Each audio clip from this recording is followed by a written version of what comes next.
కర్నూలు జిల్లా కల్లూరు మండలం రాఘవేంద్ర నగర్లో స్వచ్ఛంద్ర స్వర్ణాంధ్ర కార్యక్రమాన్ని DCMS chairman Y Nageswararao Yadav ప్రారంభించారు.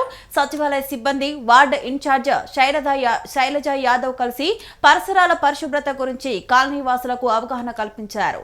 మొక్కలు నాటి కర్నూలును అలాగే ఆంధ్రప్రదేశ్ను పచ్చదనంతో తీర్చిదిద్దుతామని తెలిపారు.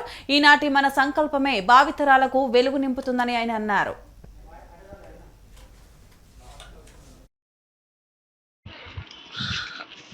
ఈ రోడ్స్ క్లీనింగ్, కాలువల క్లీనింగ్, అట్లాగే దోమల అభివృద్ధి చెందకుండా ఫాగింగ్, ఇటువంటి కార్యక్రమాలన్నీ ప్రభుత్వం ద్వారా మరి అందిస్తూ ఉన్నాం.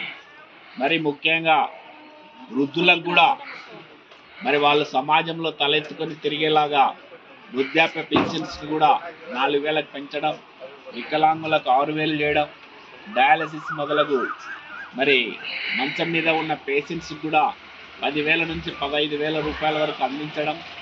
మరి అట్లాగే బాగా చదువుకోవడానికి తల్లికి వందనం ద్వారా ఇంట్లో ఎంతమంది పిల్లలు ఉంటే అంతమందికి మరి వాళ్ళ ఖాతాలలో 15,000 రూపాయల వరకు డబ్బులు వేయడం.